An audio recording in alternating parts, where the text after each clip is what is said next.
Denver Broncos Mile High View, no commercials, no bullshit. Okay, everybody, this is some film study on the first series of the Denver Broncos preseason game with Minnesota. I want to start off by saying something to Minnesota fan out there. Your online platforms are lying to you, and they're telling you that the Denver Broncos ran their first unit out there. That is not true. They ran some of their first unit, but they didn't run their first unit. They had some people on their first unit. Yes, some wide receivers, a couple of offensive linemen, which isn't really saying much. And of course, we don't even have first, string quarterbacks at all right now. So this whole idea that you played your second and thirds played our entire first string is just not accurate. It's bullshit. They're bullshitting you. You have problems in Minnesota. Problems that we've seen as Bronco fans, the unenthusiasm, just the lackluster, and it was nice that it wasn't us for a change. You guys got problems, but don't think that, oh, well, we didn't play, we played their star. You didn't play our starters, okay? You played some of them, not all of them. It was definitely not the Denver Broncos starting team. I just want to make that point clear because there's a lot of I heard a lot of disinformation out there. Now that that business is out of the way, the purpose of this video film study is to show you what the Broncos have been lacking in this by using this first series of the Denver Broncos. We're going to start off with special teams. One of my arguments with this, fifth best defense bullshit was that they based that off of yardage. Well, the biggest problem was all season long, almost every single team that the Denver Broncos played offensively started out with great field position. The Denver Broncos are going to have to keep offenses at least at the, no further than the 35-yard line, 20-yard line more ideally. I mean, average. They cannot let big plays, they can't afford to have, I don't care how great you think the defense is, they cannot afford to allow other teams to have short fields. In this very first snap, I want to talk about this for a second. The defense for the Minnesota Vikings overreacts, and they shift to their left. They pretty much do not mind their gaps. I think it's a little bit of an overreaction on their part because Locke is turning to their left, handing the ball off. So it's a little bit of premature anticipation. Nevertheless, give Williams credit. He immediately sees this. So he counter shifts to his left. And it's just great blocking by both Hamler. It's really key is Hamler, keeping that receiver from coming down and making a tackle. Schaubert, he does great job of pushing the lineman out of Williams' way basically with one hand. It's great stuff. So, and I want to say something about Williams too. This is really a good run on Williams' part because he immediately sees the overshift from the defense and counter shifts. Very important for him to do that. He struggled a bit in college with that kind of thing. And I personally would rather see the Denver Broncos develop him as an in-between the tackle runner, something he kind of struggled with in college. I want to get him out of that. I need to bounce to the outside because there's too many good teams in the NFL. I mean, too many teams in the NFL. Their linebacking crew is just, you start getting to the better teams in the NFL. They're just too good. You got to resist that want to bounce off to the, you want to bounce off and run it to the edges.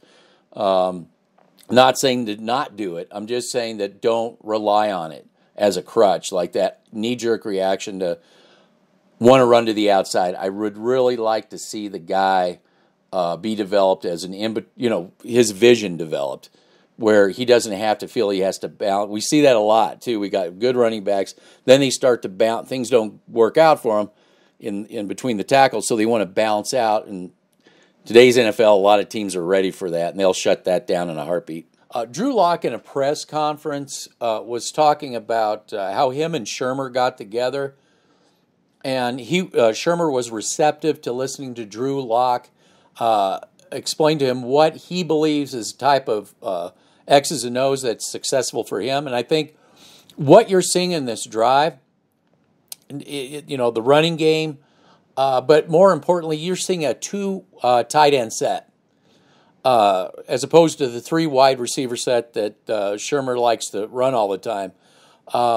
And I think that helped in the run blocking in this because, as I showed before, how Schobert actually literally drove his guy, opening a hole. Of course, the blocking that Hamler did, it was a key block, which sprung that running game. That's definitely not so much of a Shurmur type system. You're definitely getting more into Munchak's type offense / Scangarello. Probably more Munchak, but I just want to make that point. I think me and Colby will actually discuss this in the show. Will Shurmur stick to this? We don't know if they're going to. My guess is they're going to go with Locke first, no matter what. Locke's going to get the first one, and the idea is to have Teddy Bridgewater come in and save the day. But again, what we're seeing with both quarterbacks here, I just want to take this time and say this. These are 2 capable quarterbacks. I believe that Drew Lock is showing the progress he needed to show. I think he's taking it seriously. I think he got good mentorship. And I think what we see is if these quarterbacks are actually given an opportunity, and I'm worried about this offensive line, and that's what I want to get into. This next series is critical to watch. This next play is predicated that they just had 2 big running plays. You'll see that the defensive front for the Minnesota Vikings has to, no matter what, they have to respect, and it doesn't matter, this could be the Tampa Bay Buccaneers defense. After 2 successful running plays like that, any defense has to respect the running game. With Williams busting off 2 good runs, this helps the offensive line out tremendously because there is no pass rush on this next play, because that's a fake to Williams, which freezes the whole front. Nobody's coming in on a pass rush, but I have to make this point perfectly clear to everybody. Massey definitely screws this up, and I'm tired of the free runners. I'm really done with it. And Massey just allows Armon Watts almost untouched. The only thing is, I don't know what Massey's doing, like looking at the crowd. And the only reason that's not a big deal is because the running game stalled the pass rush. But as soon as the second they knew that this was a little bootkeeper, Massey allows their interior lineman just to come in free. And on top of it, he horse collars him momentarily. And if a referee wanted to get ticky-tacky, this Lock to Hamler pass just would have been called back, or could have been if the ref wanted to really get ticky-tacky about it. But I'm just so sick of the free runners. I just can't take it anymore. It's not going to be fine if they don't get this cleaned up.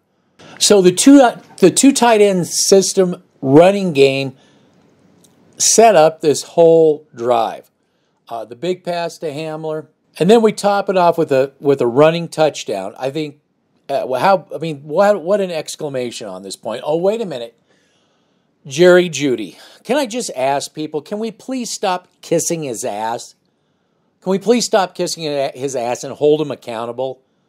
He had plenty. His drops weren't because, I'm telling you, his drops, a lot of them weren't because the pass was just too far. They hit him right in the hands a lot of times. All those quarterbacks, when he dropped balls. And then I just heard excuse making, and just, oh, Jerry Jeudy, stop being a clown out there.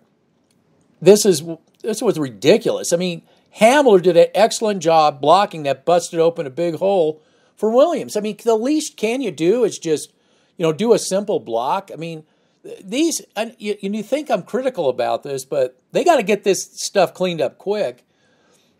Because this stuff isn't going to fly. It's not the quarterbacks 50% of the time. It's the rest of the team. These kind of things have to get cleaned up. And I'm done with it.